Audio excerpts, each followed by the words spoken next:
Sorry ക്ഷമിച്ചിരിക്കുന്നു. അച്ഛൻ്റെ അടുത്ത്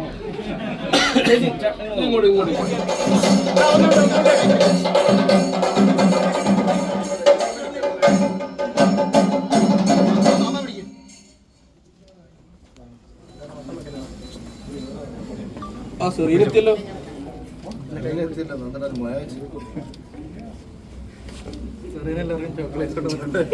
ഭാഗ്യ നിങ്ങളെ കൂട്ടത്തിൽ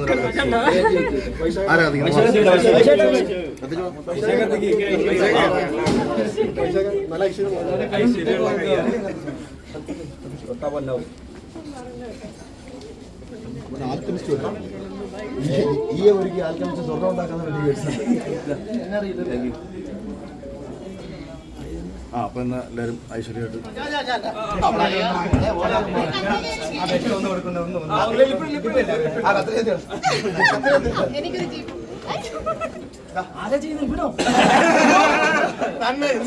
നിന്റെ സ്വന്തം രണ്ട്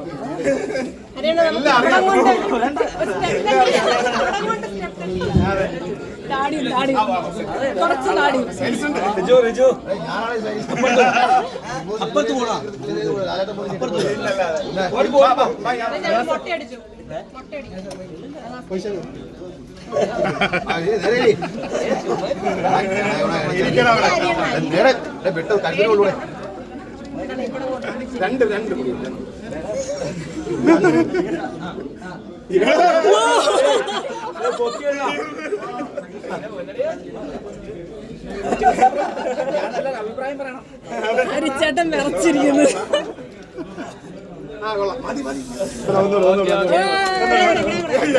ഇനി താടില്ല. എല്ലാ വെട്ടികളും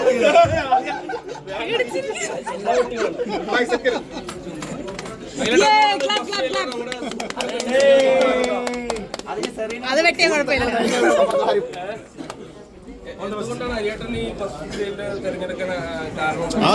അവന്റെ വിധി ഐശ്വര്യമുള്ള ആളെന്നുള്ള എന്ത് വിധി ഇത്. ഏറ്റവും അടുത്ത സുഹൃത്തിന്റെ ഷോപ്പില് ഫസ്റ്റ് സൈഡ് ഞാൻ തന്നെ ചെയ്യുന്നതല്ലേ നല്ലത്. എങ്ങനെയുണ്ട് സലൂൺ കാര്യങ്ങളൊക്കെ? ഒരു സ്വതന്ത്ര സംരംഭം തുടങ്ങുന്നു. അതിനേക്കാൾ ഉപരി ലക്ഷ്മിയെ സ്വതന്ത്ര സംരംഭമാക്കുക എന്നുള്ളതാണ് ഇത് ചെയ്തതിൻ്റെ ഉദ്ദേശം.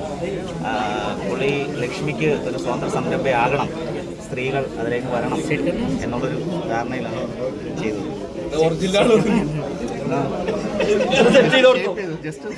പക്ഷെ മീശ ഒത്തിരി പോയിട്ടുണ്ട് കേട്ടോ.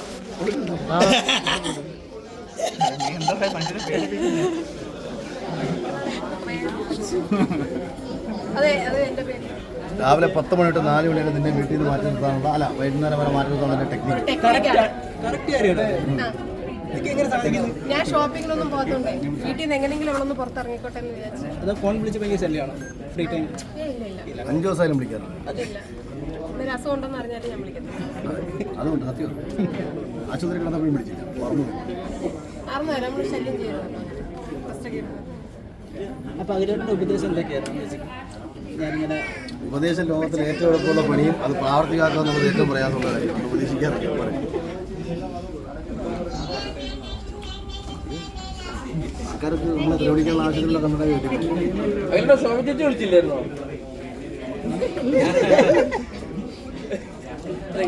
കളറൊക്കെയായിരുന്നു.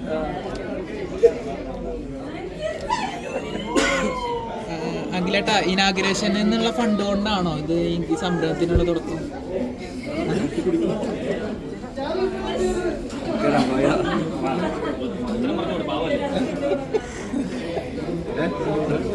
ഞാൻ ഫണ്ട് എങ്ങനെ ഉണ്ടാക്കുന്നത്? ഞാൻ ഷെയർ മാർക്കറ്റിൽ ട്രേഡ് ചെയ്യുന്ന ആളാണ്. ഞാൻ റിയൽ എസ്റ്റേറ്റ് ചെയ്യുന്ന ആളാണ്. അല്ലാണ്ട് ഇനാഗുറേഷൻ കൊണ്ടിട്ട് മാത്രം ജീവിക്കാൻ 2 വർഷം കൊണ്ട് ജീവിക്കാൻ കിട്ടുന്ന പൈസയ്ക്കല്ലേ ഇനാഗുറേഷൻ കൊണ്ട് കിട്ടത്തുള്ളൂ. ജീവിക്കാൻ വേറെ കാര്യങ്ങൾ നോക്കണം. ഇനാഗുറേഷനൊക്കെ സന്തോഷം. മിനിമം പോകുന്നു, നമ്മളൊരു മിനിമം പൈസ പിടിക്കും, തിരിച്ചു വരും. അങ്ങനെ ഒരു പോസ്റ്റ് ഞാൻ കണ്ടായിരുന്നു. അതിൽ ഇപ്പം ബിഗ് ബോസ് കഴിഞ്ഞ 1 കൊല്ലം കൊണ്ട് പരിപാടി തീരും, അല്ലെങ്കിൽ അയാളുടെ സെലിബ്രിറ്റി സ്റ്റാറ്റസ് അതോടുകൂടി അവസാനിക്കും.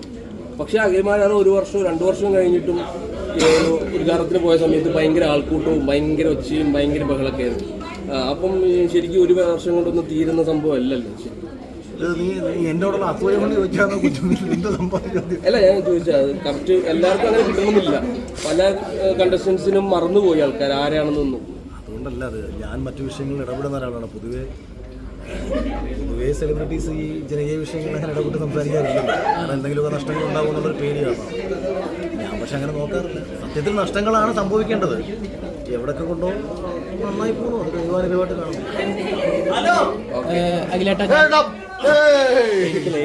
വളരെ കഥ പറയണം.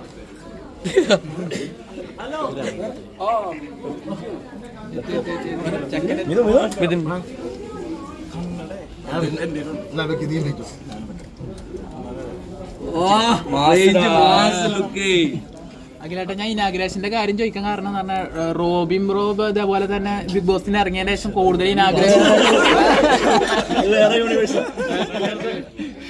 അവൻ സമാധാനമായിട്ട് അവനെ ട്രെയിൻ ചെയ്തോണ്ടിരിക്കുകയാണ്. അതിനിടയിൽ രാത്രിയിൽ എന്നോടുള്ള ഇഷ്ടം കൊണ്ട് രാത്രി കയറി വന്നതാണ്. കിടന്നോടെ വിവാദം. റോബിന് ഇതേപോലെ തന്നെ ഇനാഗ്രേഷൻ കൂടുതൽ ഫണ്ട് ഉണ്ടാക്കി. അതുകൊണ്ടാണ് ഞാൻ നേരത്തെ ആ ചോദ്യം ചോദിച്ചതെന്ന് പറഞ്ഞത്. ചോദ്യം ചുരുക്കി ചോദിക്കുക. നിങ്ങളെ ചോദ്യം അതിലൊന്നും കാര്യമില്ല. ജീവിക്കാൻ നോക്കുക, അത്ര ചെറിയ പൈസക്കാരും വലിയ പൈസക്കാരും ഞാൻ ഹാപ്പിയായിരുന്നു പണ്ടും.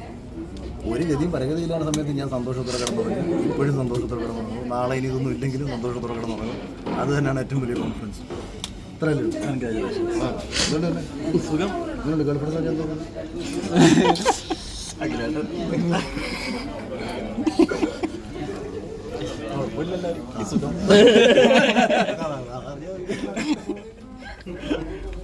സിംഗിളാട്ടോ ഉമ്മാരാന്നിട്ട് അങ്ങനെ കയറ്റിയത്. എവിടെയാണ് ഇപ്പൊ ശരിക്കും? എവിടെയാണ് ശരിക്കും ഇപ്പം? ബാംഗ്ലൂരാണ്. എന്താ പരിപാടി? പ്രാക്ടീസും കാര്യങ്ങളൊക്കെ ആയിട്ട് പോകുന്നു.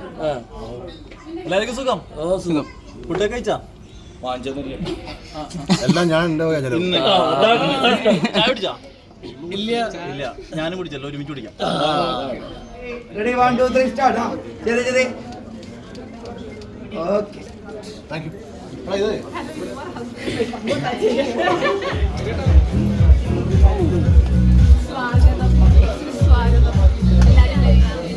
ഞാൻ ഇതിൽ കൂടുതൽ എങ്ങനെ പ്രൊമോട്ട് ചെയ്യും?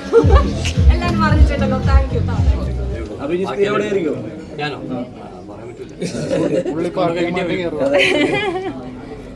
ഇത് എങ്ങനെയുണ്ട്? നിങ്ങൾക്ക് ഇഷ്ടപ്പെട്ടോ ഇന്റീരിയറും കാര്യങ്ങളൊക്കെ? എന്താ അടിപൊളി ആയിട്ടുണ്ട്. Very nice theme. ഞാനിപ്പോൾ വന്നതേ ഉള്ളൂ. നല്ല ഭയങ്കര സ്പേഷ്യസ് ആണ്. ഓൾമോസ്റ്റ് 1700 സ്ക്വയർ ഫീറ്റിലാണ് ചെയ്യുന്നത്. It's very spacious. എല്ലാം 10 ചെയറും അങ്ങനത്തെ കാര്യങ്ങൾ അപ്ഡേറ്റ്സ് ഒക്കെ കിട്ടുന്നുണ്ട്, നമുക്കറിയാം. അപ്പം എല്ലാ സർവീസസ് സ്പായും എല്ലാ കാര്യങ്ങളും is available. So do come.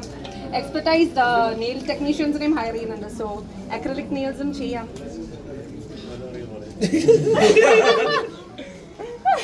ഇതിന്റെ പുതിയ റീല് അടിപൊളിയായിരുന്നു. Thank you. ഡാൻസ് ഒക്കെ താങ്ക് യു. വിഷ്ണുവിന്റെ റാംബോ ഇവിടെ അർജുൻ റെഡ്ഡി ലുക്കിലൊക്കെയാണല്ലോ നടക്കുന്നപ്പോ. ഞാനതാ പറഞ്ഞേ, കണ്ടപ്പോ ആളെ മനസ്സിലാവുന്നില്ല. ഒരു വെബ് സീരീസ് ചെയ്തപ്പോഴത്തേക്ക് ആളെ ഒന്ന്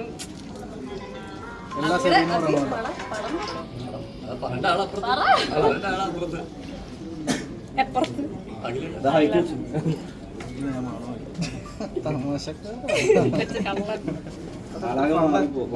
അഖിലേട്ടാ